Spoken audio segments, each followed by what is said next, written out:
अभी 21 दिन हुए हैं। 21 दिन में सरकार ने समाज के प्रति अपनी सजगता दिखाई है और कुछ फैसले हमने जो लगता था कि हिमाचल की जनता को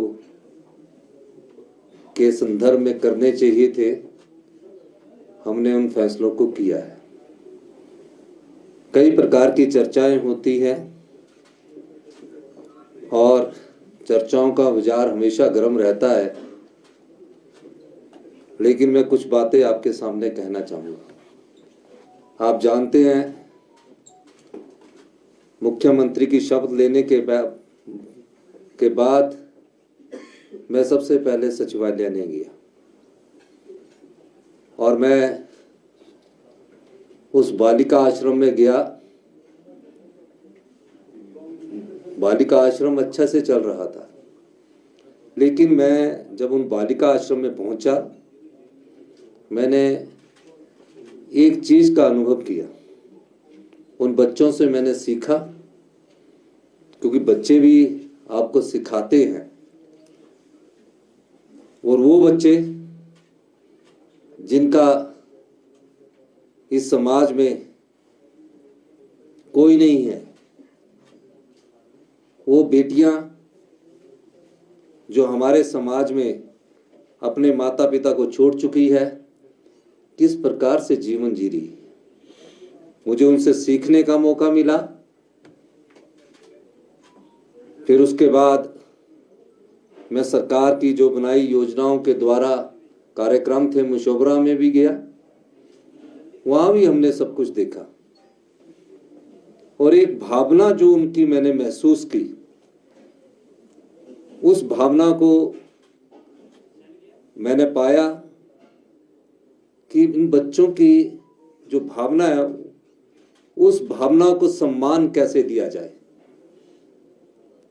महिलाओं से भी मिला, बुजुर्ग जो थे उनसे भी मिला, और जो बच्चे डम एंड डफ की कैटेगरी में आते हैं उनसे मिल तो नहीं सका, लेकिन उनकी वस्तु स्थिति को मैंने जाना। और 21 दिन के बाद हमारी सरकार ने फैसला किया कि इनकी माता भी सरकार है, इनकी पिता भी सरकार है। जिस प्रकार हम अपने परिवार में ऐसे बच्चों का ख्याल रखते हैं कि अब हमारा अपना बेटा है, हमारी अपनी बेटी है, उसी प्रकार इन बच्चों के लिए सरकार का ये अपना बेटा है और सरकार की अपनी बेटी है। इस दृष्टिकोण से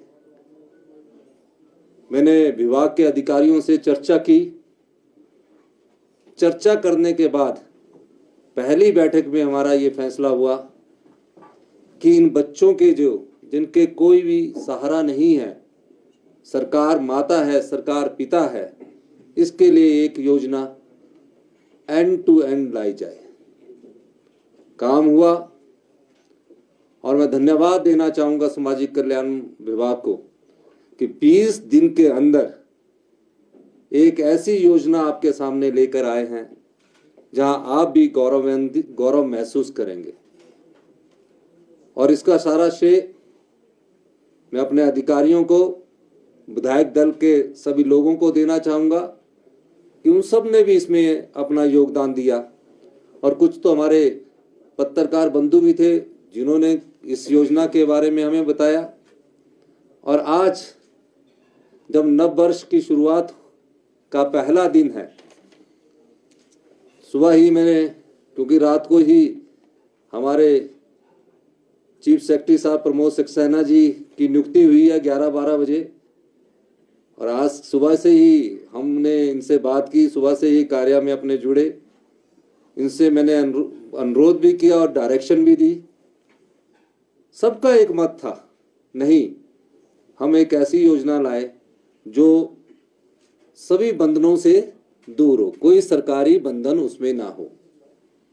सरकारी बंधन का मतलब है कि ऐसे बच्चे किसी कागजी कार्रवाई से ना जाए। इस दृष्टिकोण एक फैसला किया गया। कि हमारी सरकार हिमाचल प्रदेश में जो अनाथ आश्रम में पढ़ने वाले बेसहारा बच्चे तो है ही, हिमाचल प्रदेश में जो भी बच्चे हैं या जो भी यौवन पीढ़ी में युवा जीवन में आ चुके हैं, उनके लिए एक योजना लेकर आई है। कुछ तो आश्रमों में पलते हैं, कुछ को परिवार गोद ले लेते हैं, कुछ अपने रिश्तेदारों के पास रह जाते हैं। पूरे हिमाचल प्रदेश में एक अंदाजा लगाया जा सकता है 6,000 के करीब बच्चे होंगे। अब 6,000 के बच्चे कई पढ़ने लिखने में अच्छे होते हैं, 12वीं तक तो हम उनका खर्चा देते थे, +2 के बाद जब वो आगे पढ़ना जानते थे तो भी उनको खर्चे में वो पूरी चीज हम नहीं दे पाते थे। हमने फैसला किया पूरे हिमाचल के जो भी 6,000 बच्चे हैं, किसी के रिश्तेदार के घर में रह रहे हैं या किसी ने गोद लेकर उनको पालने की कोशिश की है, या कोई बच्चे बड़े हो गए हैं लेकिन अपना घर का संचालन खुद ही कर रहे हैं पर है अनाथ, उस दृष्टिकोण से हमने कहा कि जो बच्चा पढ़ना चाहता है, चाहे वो इंजीनियरिंग कॉलेज में पढ़ना चाहता है, चाहे वो मेडिकल कॉलेज में पढ़ना चाहता है, चाहे वो पॉलिटेक्निकल कॉलेज में पढ़ना चाहता है, चाहे IIT में निकल जाता है, IIM में निकल जाता है, किसी भी बड़े इंस्टीट्यूशन में निकलता है, उसके मन में ये कंठा नहीं रहनी चाहिए कि मैं पढ़ लिख कर मुझे इस संस्थान में इसलिए एडमिशन नहीं मिल पाया कि मेरे पास उसकी फीस देने के लिए पैसे नहीं थे।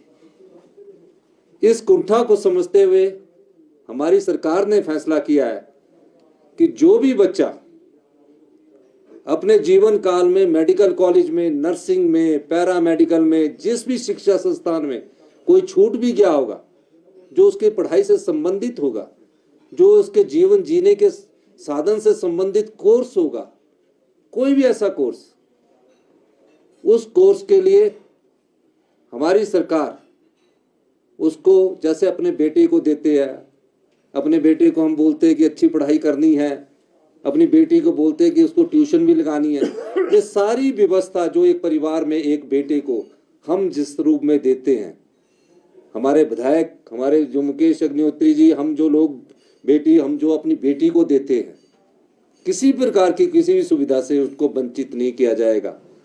यानी कि उसे जेब खर्च के लिए भी वैसे ही पैसे मिलेंगे जैसे वो अपने को चाहते हैं।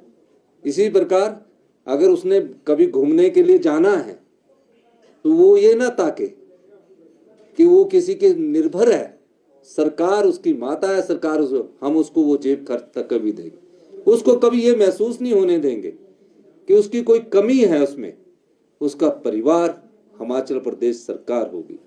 इस दृष्टिकोण से हमने एक नीतिगत फैसला किया, अपने सब साथियों से चर्चा करके, हमारे चीफ सेक्रेटरी प्रमोद सक्सेना जी से चर्चा करके, सुधा जी से चर्चा करने के बाद हमने एक कोष स्थापित करने की घोषणा की है और ये तुरंत प्रभाव से लागू होगा।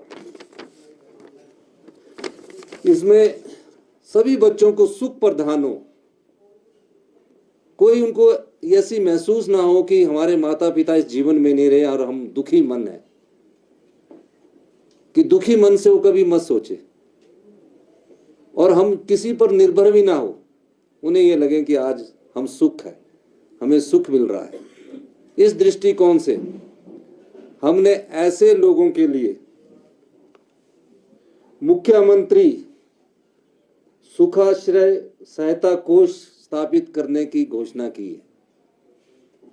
इसमें 101 करोड़ रुपया उन बच्चों के लिए आज से तुरंत प्रभाव से लागू हो जाएगा। 101 करोड़ रुपया ये कोष होगा, ये FD होगी, उनके जीवन जीने के लिए जो भी जरूरत होगी उसको जीने के लिए ये कोष 2023 में शुरू किया जाता है और ये तुरंत प्रभाव से लागू हो गया।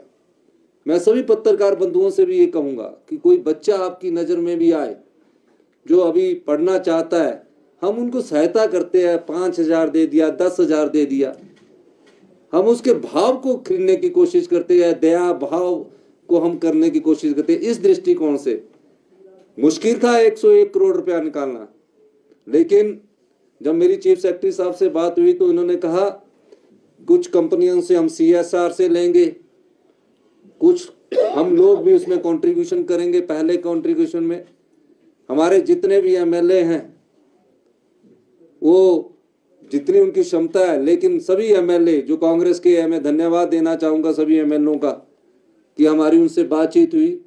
ये भी अपनी इस सरकार की पहली पे का 1 लाख रुपया उस कोष में दान करेंगे। तो इस संदर्भ में भी मैं इनका भी धन्यवाद करना चाहूंगा कि MLA ने, हमारे जितने भी MLA हैं, 40 MLA हैं, भारतीय जनता पार्टी के MLA से भी मैं अनुरोध करूंगा, हमारे पास तो थोड़ा अमाउंट है, लेकिन सरकार की तरफ से 101 करोड़ 100 प्लस 101 करोड़ रुपए का ये कोष स्थापित किया है। ये सिर्फ उन बच्चों के लिए हमारी पहली योजना है, और इसकी और विस्तृत जानकारी, इसके साथ और भी एकल नारी है, ये बच्चे नहीं है। एकल नारी में कोई बेटी हमारी 22-24 साल के बाद भी विधवा हो जाती है, पढ़ना चाहती है, पढ़ाई करना चाहती है, उसको भी पूरा मिलेगा। और इस योजना में जब तक उसको हम जब तक उस बेटी की शादी नहीं हो जाती, शादी का खर्चा भी हमारी सामाजिक कल्याण विभाग उस समय की परिस्थितियों के हिसाब से उठाएंगे। तो ये हमने एक योजना आपके नाम आपको आज उन बच्चों के लिए 2023 के इस नव वर्ष में उनको हमारी तरफ से एक तोहफा है। अब हिमाचल में वो ये भाव नहीं रखेंगे जो भी बच्चे हैं कि उनके पास माता नहीं है, पिता नहीं है। सरकार उनकी माता भी है, सरकार उनकी पिता भी है। वो बच्चे अब किसी की दया भावना पर नहीं टिकेंगे, उनकी भावनाओं का सम्मान करना हमारा सरकार का पहला दायित्व है। ये वो वर्ग है जिसकी उपेक्षा होती रही है। इस दृष्टिकोण से कभी देखा नहीं गया इस वर्ग को। हम औरों को सुविधाएं देते हैं, हम और नागरिक आते हैं समाज के, हमारे पास हिमाचल की जनता आती है, अपने लिए कुछ मांगने आती है। ये बच्चे हमारे पास मांगने नहीं आए। इन बच्चों ने हमेशा सहा है, अब इनके सहने के दिन दूर हुए हैं। इस मुख्यमंत्री सुखास्या सहित सहायता कोष से 101 लाख करोड़ की 100 करोड़ प्लस 101 करोड़ रुपए की राशि तुरंत प्रभाव से जारी की जाती है।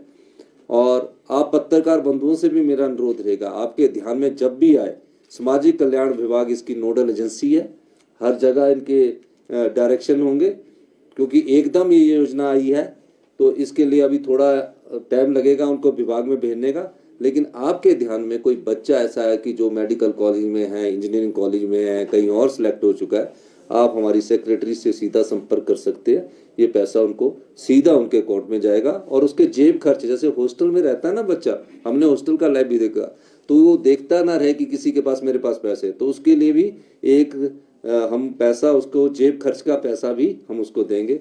इस नव वर्ष में ये हम अपने बच्चों के लिए लाए हैं, अपने उन बच्चों के लिए भी जो अनाथ आश्रम में ना पढ़कर किसी के घर में रह रहे हैं, वो सब लोग इस योजना से प्रभावित होंगे। और समाज का जो वर्ग अछूता रह गया है, हमारी सरकार की प्राथमिकता उसमें पहली है। इसी संदर्भ में मैं सभी लोगों का, आप पत्रकार बंधुओं का भी धन्यवाद करता हूँ। जय हिंद, जय भारत।